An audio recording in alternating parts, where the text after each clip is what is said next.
Minasan, kembali lagi sama si El di sini. Kita akan lanjutkan kali ini cerpen fiction real yang pertama. Judulnya itu Kisah Sebuah Gitar, Kidwell. Aku lupa waktu itu kenapa aku ngasih nama gitar ini Kidwell. Yang jelas nanti aku kasih screenshotnya. Nah di situ tuh ada gambar gitarnya. Itu gitarku yang waktu itu yang aku ceritain di situ itu persis banget sama yang ada di gambarnya. Cuma sayangnya itu gambar nyomot di Google. Karena waktu itu aku nggak sempat untuk foto gitarku. Atau kayaknya ada deh foto gitarnya sama aku. Nanti coba aku cari deh. Nanti aku sertakan gambarnya di situ. Oke, kita mulai. Cerpen 1, Kisah Sebuah Gitar, Kidwell. Hai, apa kabar para pembaca? Namaku Kidwell. Aku adalah sebuah gitar akustik berwarna putih dengan sedikit garis coklat muda yang menghiasi tubuhku. Aku memiliki 6 buah senar, dan di setiap ujung senarku terdapat bulu-bulu halus kecil berwarna-warni yang membuatku semakin menarik. Jadi di sini penggambarannya aku sudut pandang si gitar itu. Oke, lanjut. Seseorang menciptakanku lalu menjualku. Aku dimasukkan ke dalam sebuah mobil dan setelah menempuh perjalanan panjang, akhirnya aku sampai juga ke sebuah toko gitar. Di toko itu aku hanya diam bergantung pada sebuah paku, memandangi orang-orang yang berjalan melewatiku, dan berharap seseorang segera membeliku. Aku bosan memandangi orang-orang sepanjang hari. Tak ada hal yang baru di sini, aku ingin segera dimainkan oleh seseorang. Aku ingin melihat dunia yang luas ini. Aku ingin berguna bagi manusia, karena itulah tujuanku diciptakan. Hari demi hari berlalu, teman-temanku mulai dibeli oleh orang-orang yang mampir ke toko ini, tapi aku belum disentuh sama sekali.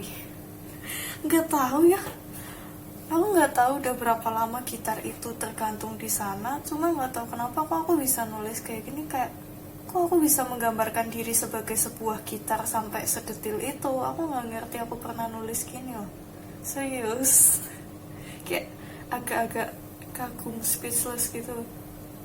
Ini 5 tahun yang lalu.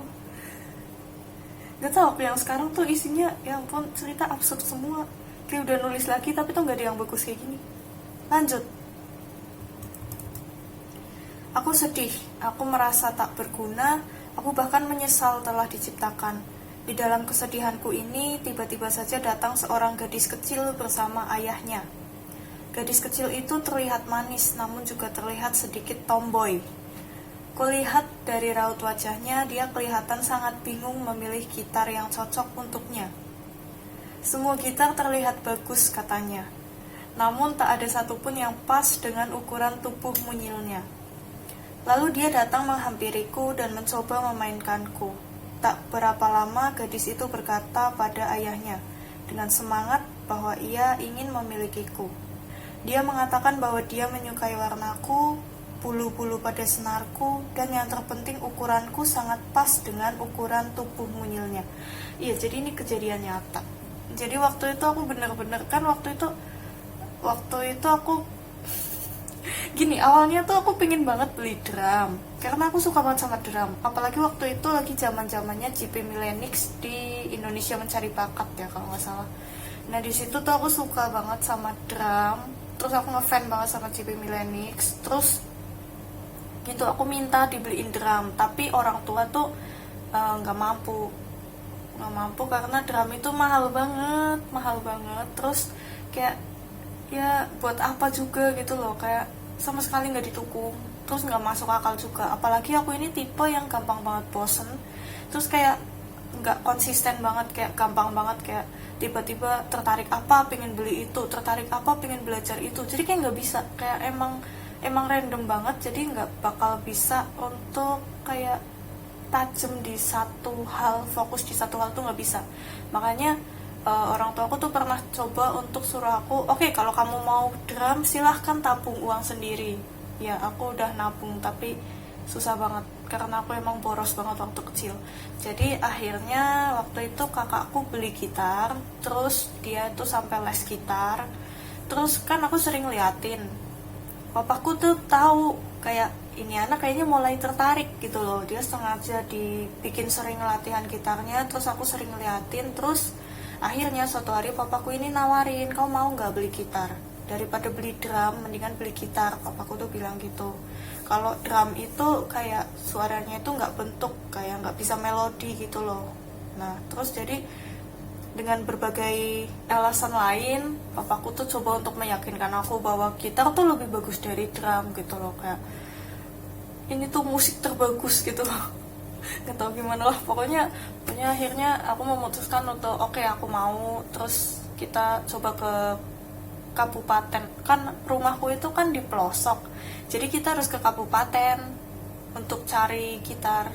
Nah waktu di sana tuh kami mampir ke beberapa toko. Nah karena gitar itu kan rata-rata besar banget, jadi aku cari yang ukurannya kecil, karena waktu itu aku masih SD, masih kelas berapa ya, kelas kayaknya pokoknya masih kecil, 2 atau kelas 3, kalau nggak kelas 2 kelas 3 pokoknya, karena masih kecil banget. Jadi ya susah untuk cari yang ukurannya segitu, apalagi untuk yang kualitasnya juga bagus gitu loh. Jadi kita keliling-keliling gitu. Oke, lanjut. Setelah pemilik toko dan ayah gadis kecil tadi berbincang cukup lama, mereka pergi meninggalkan toko gitar ini tanpa membeli sebuah gitar pun. Aku sangat kecewa, padahal aku sangat berharap dapat menjadi milik gadis kecil itu. Beberapa jam kemudian gadis itu kembali muncul bersama ayahnya. Semangatku kembali membara dan gadis kecil itu benar-benar membeliku. Aku sangat senang. Dia kemudian membawaku menaiki bus bersama ayahnya. Kami duduk di kursi paling depan. Di sepanjang perjalanan, gadis kecil ini terus memegangiku seolah tak ingin ada orang lain yang menyentuhku selain dirinya. Ya, aku ini tipe yang kalau pengen sesuatu itu harus bener-bener dapet. Sekalinya dapet bakal aku pegang kuat banget. Tapi ntar kalau udah ada sesuatu yang lebih menarik dari hal ini, udah jangan harap deh. Udah jangan harap. Udah lepas langsung. Ya emang tipe laknat. Ya, lanjut. Hari demi hari kami lalui, suka dan duka kami selalu bersama. Sampai akhirnya aku dibawa pergi ke rumah seorang pria tua. Di sana aku sangat menderita, sampai semua bagian tubuhku rusak dan aku tak dapat dimainkan lagi. Dan saat itulah aku kembali dibawa ke rumah gadis kecil. Aku disambut dengan hangat oleh keluarga si gadis kecil dan segera diperbaiki serta dibersihkan. Tapi setelah diperbaiki, aku justru diberikan kepada 2 orang kakak beradik. Awalnya aku lumayan menikmati keluarga baruku, tapi lama-kelamaan aku mulai ditinggalkan. Aku diletakkan di sebuah gudang yang sangat gelap. Aku rasa aku kembali menjadi sampah. Aku tak lagi berguna seperti saat aku berada di keluarga gadis kecil. Aku sangat merindukan saat-saat bersama keluarga pertamaku, keluarga yang sangat menyayangiku dan menjagaku dengan baik. Aku tahu aku tak dapat kembali ke rumah gadis kecil itu lagi, tapi paling tidak aku mengharapkan kehadirannya kembali. Aku sangat ingin bertemu dengannya dan merasakan sentuhan jari-jari mungilnya yang membelai senarku dengan lembut saat dia memainkanku. Kumohon datanglah kemari gadis kecil. Ini tuh sad ending karena ya ada apa ya, ada suatu kejadian dimana aku tuh bener-bener nggak pernah pegang gitar lagi. Terus gitar ini tuh dibawa sama guru gitarku, lama banget dibawa. Tiba-tiba tuh udah bertahun-tahun tuh dikembaliin dalam keadaan rusak parah, nggak bisa dipakai sama sekali. Pokoknya kayak memprihatinkan gitu, terus kotor juga, kayak pokoknya kasihan lah. Itu kalau hewan atau kalau itu makhluk hidup udah kasihan, pokoknya udah kritis parah. Terus kita tuh perbaiki, aku tuh bersihin bener-bener pakai hati, terus pasangin senarnya satu-satu. Terus kita sampai beliin ini loh yang putaran buat nyetem itu kita beliin yang baru, kita pasang lagi gitu. Terus kan udah bagus nih. Nah, berhubung aku ini udah besar, jadi aku udah terbiasa sama gitar punya kakakku. Nah, itu gitar akustik punya kakakku itu aku minta, jadi gitarnya itu jadi punya aku sekarang. Nah, berhubung aku udah punya gitar akustik punya kakakku, jadi gitar ini tuh mau buat apa gitu loh, dipakai udah susah karena badanku kan udah membesar, jadi itu kayak nanggung gitu loh, kayak ukulele kan kecil, nah ini gitarku ini kayak setengah ukulele setengah gitar biasa, jadi itu ukurannya nanggung banget. Jadi lagi pula kayak suaranya itu kurang bagus, mungkin kayak karena senarnya atau karena kita ganti tempat stemnya, jadi suaranya itu kurang bagus. Terus berhubung saudaraku ada yang lagi latihan gitar, jadi aku kasih ke dia, aku harap tuh bisa dipakai buat dia biar bisa bermanfaat gitu loh. Dia itu suka ikut rebana, nah dia itu disuruh pegang gitar karena ya dia emang sering aku ajarin gitar juga, jadi ada basicnya gitulah. Nah ternyata waktu aku mampir ke rumahnya dia, gitar itu sama sekali nggak dipegang dong, nggak pernah dipegang. Itu bener-bener waktu itu tuh ditaruh di pojok di gudang, bener-bener nggak dipakai lagi. Ya kondisinya memprihatinkan lagi. Ya aku kayak gimana ya, kayak kayak kamu dikasih sesuatu yang niatnya itu biar berguna, malahan digituin. Kayak aku tuh jujur aku tuh menyesal ngasih gitar itu ke dia, bener-bener kayak harusnya nggak aku kasih gitu loh. Kayak aku sendiri tuh masih nggak rela gitu loh. Kayak itu kan saran dari papaku, daripada aku serakah punya 2 gitar gitu loh, jadi kan dikasihin ke saudara. Ternyata digituin, kayak nggak tega banget sih. Terus karena aku marah, karena aku nggak suka liatnya, aku bikin cerpen ini. Aku tuangin tuh semua perasaanku ke cerpen ini.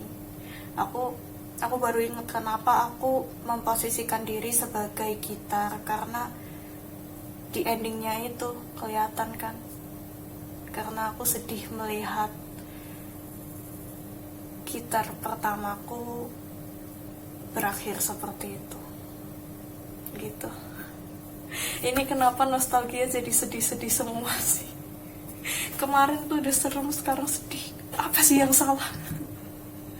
Ya udah gitu intinya. Oke, sampai ketemu lagi minasan. Bye bye. Tunggu, masih ada 2 fakta menarik yang aku barusan inget. Jadi yang pertama itu kejadian tentang kenapa gitar itu dibawa sampai rusak. Nah, jadi waktu itu pelatih gitarku ini kan temennya papaku. Nah dia itu gitarnya rusak, jadi setiap selesai latihan gitarku ini dibawa sama dia. Nah suatu hari aku tuh menyadari kayak, kok kakakku ini belajar gitar gampang banget, sedangkan aku tuh kesusahan. Jadi aku merasa itu bukan bakatku. Terus aku mutung itu ngambek. Nah aku ngambek, bener-bener stuck, nggak mau latihan gitar lagi. Terus akhirnya kita tuh nggak pernah latihan gitar lagi, dan orang itu pelatihnya nggak pernah ke rumahku lagi. Jadi otomatis kan gitarnya dibawa dia sampai bertahun-tahun. Nah ketika udah benar-benar nggak bisa dipakai, akhirnya baru dikembaliin. Nah baru dikasihin sama ke saudaraku ini. Fakta yang kedua, jadi waktu itu aku ada kejadian dimana orang yang aku suka di SD, itu cuma 1 orang yang aku suka di SD. Dia itu tiba-tiba datang ke rumahku, gak ada angin, gak ada hujan. Nah, anehnya itu waktu dia datang itu ngikut sama saudaraku yang akhirnya aku kasih gitarnya itu. Nah, waktu itu dia itu datang terus tiba-tiba bilang, "Nap, orang yang kamu sukai ada di depan loh, lagi nungguin mau masuk, nungguin kamu mengizinkan dia masuk." Terus kan aku kayak, apaan sih? Nggak mungkin orang yang aku suka datang secara tiba-tiba, nggak ada yang ngajakin juga, kayak nggak ada apa-apa, masa tiba-tiba datang, aneh gitu loh. Nah terus karena kepo, saudaraku ini kayak bilang emang ada, akhirnya aku ke depan. Nah ternyata dia emang udah nungguin di depan, terus aku ajak masuk, terus kita main. Nah terus tiba-tiba dia itu nyeletuk, "Nap, coba deh kamu main gitar, aku pengen lihat." Nah terus akhirnya aku nggak mau, aku tolak, bener-bener tolak, nggak mau. Terus dia itu maksa. Nah akhirnya dia maksa, akhirnya aku mau main di depannya dia. Kan aku malu ya, aku ini kalau lagi pamer itu kayak mau bagus mau jelek aku bodo amat, kayak yang penting aku tuh pamer skill. Nah sedangkan waktu itu kan aku belum punya skill, bener-bener kayak kalau pamer tuh cuma ke orang deket. Nah ini tuh mempertaruhkan nyawa, mempertaruhkan harga diri. Masa sih mau pamer skill yang jelek banget, yang kualitasnya jelek banget di depan orang yang disukai, kan gak mungkin gitu. Tapi karena terpaksa akhirnya aku main di depan dia dengan tangan yang gemetar itu dengan menggunakan gitar itu. Makanya waktu gitar itu nggak dihargai, aku merasa kayak marah. Mungkin karena masih ada feel-nya, masih ada kenangannya gitu ya. Gitulah intinya, itu gitar sangat-sangat punya banyak momen berharga bersamaku sih. Ya ampun.